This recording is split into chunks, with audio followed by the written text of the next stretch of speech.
Hey guys, it's Boban, and today we're going to be talking about setting yourself an art schedule and how to go about that.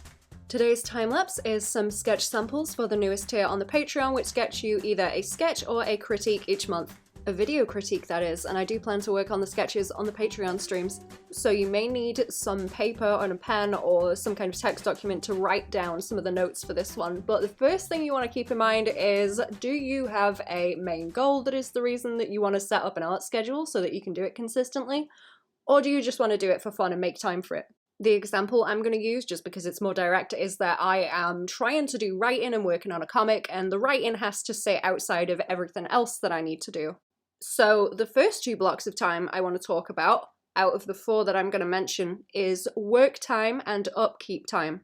So in work time, you're obviously not really going to be doing anything towards the project that you're wanting to do. That's going to be time that is blocked out. But I will say, if you have a job that is not very mentally taxing, that will give you time to think about what it is that you want to do when you get into the free time. I've been listening to a lot of Brandon Sanderson, the author's lectures, which you can find on YouTube, and he talked about how he had a janitorial job while he was working on his books, and that sort of very easy menial job, where it wasn't very thought-heavy or mentally taxing, gave him that time and opportunity to think about what it was he wanted to write, so that when he got to it later, he was very happy to do it. And that's all because he had that free brain space while he was doing those jobs to be able to think about it and plot exactly what he was going to do.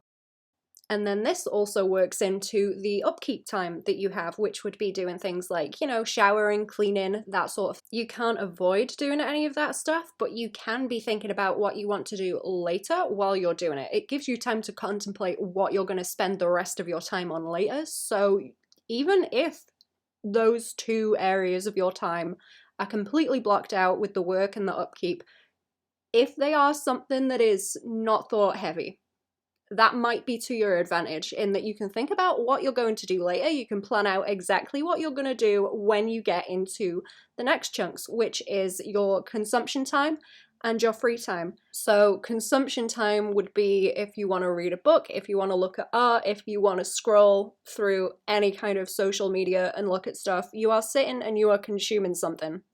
And that's usually done as a calm down thing to zone out and not think about anything. But even while you're not really thinking about anything, you're going to remember what you've seen, and that's going to maybe possibly have a chance to influence what it is that you want to draw. So if you can swap out some of the things that you currently have in that consumption time period for something that is related to your goal in some way with the art. So I'm reading books that are around themes that I'm interested in working into my comic. So I have lists of media that I want to go and look at and learn from or study even, but even if I just watch them casually or read them casually and don't pay too much attention, it's still going to be pinging off things in my brain that I can probably use later. And that's probably what's going to happen too if you choose to sit down and consume certain art from certain artists that are more in the direction you want to go. So you're going to pick up on things through osmosis just by interacting with that media. So I don't really have any of that consumption time where I sit down and think, let's see what's on. Let's see what's on the TV, because I have something that I want to watch. I literally have a list of all the different things I want to watch and go through, and I'm working on collecting the different media that I want to watch and read. And then as I interact with that media, it tends to lead me on to other stuff. So you will hear like recommendations or similar things from that. And it's good to keep it sort of like a bonsai of ideas that you have, and you trim it off every now and then and say, okay, maybe this one isn't that interesting, let's go in this other direction and try this recommendation. But I purposefully try and keep that list quite small so that it's manageable and I can get through it eventually. And I'm slowly picking out the most relevant ones. And I maybe listen to, watch, read the less relevant ones when I don't have the time to put as much focus into it. And then the last one is free time. And ideally what you want to do is not have anything that's going to crop up in that free time to disturb it. It's nice to have one big block of time if possible, if you can sort of deal with everything that could potentially crop up before it does.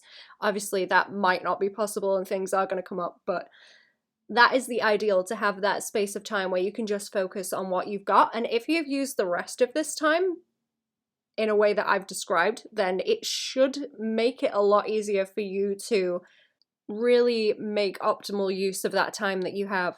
So when I am sat down and working or going about doing things, this is the way that I think about the time that I have, compartmentalized into these different boxes, the 4 different sorts of time that I have. And I think that's where a lot of problems can come from if you don't know how to separate those. And sometimes one can drift into another. So I'd say a common problem people have that I mention sometimes is they will go looking for references and then end up digging for references and not actually doing anything, because you end up on a reference hunt for something that's perfect that you're probably never going to find. And I would say that's the free time sort of going over into consumption time. So you're starting to go and dig and look for something that is exactly what you want so that you can use it in that free time to draw. But that's probably in the free time. And it's a lot easier to go and look for references than it is to actually draw. So that would be the drift from one block of time into another, possibly without you noticing it. There's also procrastination, which is, oh, I have free time. I don't really want to draw. I'm struggling with getting started on this project that I want to do. Let me go and clean instead. So then you're going over from free time into upkeep time because you're procrastinating, not wanting to do the thing. You can also do that with work time, obviously, if you're trying to get a work project done and then you don't want to do it, so you lean over into, oh, it's easier for me to do that. Let me do that cleaning that I haven't done for like a day. That's more important. So you're drifting from work time into upkeep time instead. If you're a workaholic, you might have the issue with free time and trying to stay in that block and then drifting over into work time and thinking, oh, I can just go and deal with these emails now. It's okay, because you're struggling with doing any personal work that you want to do, or you're just more inclined in that way. Or you can get really into a piece of media and then your free time leaks into the consumption time, where ideally your free time would be you working on a project towards your end goal. This can go the other way also, where you're using that free time and that's starting to leak into the upkeep time and you're not keeping up with things that you should. So it's all about balance and being able to separate those blocks of time and be very aware if you are drifting between them.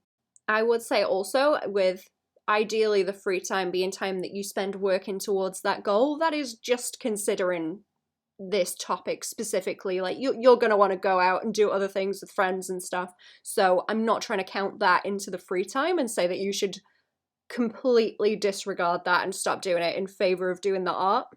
Depending on how you think about it, I would think about maintaining relationships and friendships and family and things. You could either class that in your free time or you could class it in your upkeep time, depending on how it is you conceptualize that. I guess I'd consider it upkeep time rather than free time, because I tend to be doing something else while I'm talking to anyone. Like I'm out and about getting the shopping or something, or I'm doing chores and talking to someone at the same time. The overall gist is that you have a very clear idea of which block you're in at any one time, and you're aware of if you're drifting, and each block that you're going to be going into you have planned out in advance. You have lists or an idea of what it is you're going to do next, so that there isn't any confusing downtime where you are very tempted to drift from one thing to another.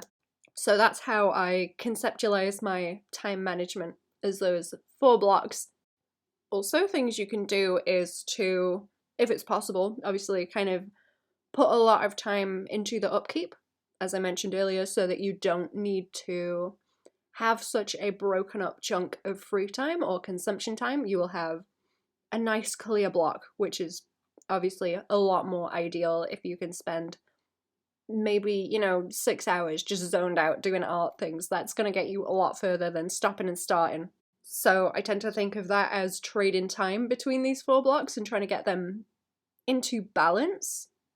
But you can swap that time around a little bit in terms of where those blocks need to be sometimes. Obviously, you might not be able to do it with work stuff or the upkeep sometimes because it's going to be like a reoccurring thing, but if it is something that you can swap out like that, it can help to try it. I also have a tutorial on how to study it on the Patreon from last month, which is focusing more on stylization. So I'm kind of going through a lot of things I've mentioned in this, where I've spent my consumption time looking at specific styles and trying to work on integrating them into the way that I draw and testing things and experimenting. But I obviously go more into the way that I have that written out in my plan of how I'm going to go forward with that and what I did in that tutorial. But you could absolutely use this kind of block idea and think about, am I drifting from one to the other? At which like goal am I trying to achieve? What kind of study am I using at this point? I also want to do a tutorial on the different kinds of studying and different methods for it, and the different goals, so that I can block it out in a similar way to how I have in this video and describe each one, because I kind of think about it in the same way, because I'll be studying one thing and start to drift into a different way of studying it and wanting to do it in a different way because I think it would look cool. So instead of maybe trying to do a direct study and trying to get it as close as possible to the image to understand what it looks like, sometimes I drift into, oh, I want to stylize it. Let me see if I can stylize this image because it would look cool. But that's me drifting away from the goal that I'm trying to stick to. Anyways, in this one, as I said, I am doing some small samples of sketches for the new Patreon tiers. So with that, you're either going to get one sketch request a month or one video critique a month, which is going to be 20 minutes. So I want to be uploading those as well. And I did all of these sketches on the Patreon streams that I do on Fridays, and I had a lot of fun laughing at these. I wanted to draw some cats because I thought it would be fun to draw some cats. I thought people would maybe request pets and things. So I picked my favorite internet cats, which are Pixel and Wisp. And I thought it would be very funny if one was an angel and one was a devil. I do plan on doing more of these along with, you know, the actual patron ones, but I want to do some more so that I have a wider variety. I don't think I'll just keep them to this kind of style. I want it to be a bit more malleable, but I've been doing this style a lot lately, so I wanted to see if I could push it with these and see how it looked and get a baseline for what was going on, because I didn't want to start it without having any samples. But I quite like the way that Wisp and Pixel turned out. They look very goofy. I did a panty and stocking as well because I've been kind of studying that style quite a lot with this previous month and the style studying tutorial that I did. So this is something that's come from this block that I've been talking about. So in my consumption time, I've been looking at funny cats on the internet because I do. I like to look at different faces that they make because I will use that as reference or inspiration for drawing emotes and things and trying to push the expressions. So I'm aware of Pixel and I'm aware of Wisp. So they've rolled back around into what I'm doing here, and that is something that is available in my brain that's just happened through consuming that stuff during that consumption time and has given me things to draw. I guess panty and stocking would have too, because I'm used to that. I'm used to that and I've been experimenting with the style, so it's something that's like already there. Like I say, I want to do more examples, probably some buff dudes and stuff so that I can play with that a little bit. Yeah, I hope that this was helpful. All the links are down in the description. Thank you for watching. I hope this helped. Goodbye!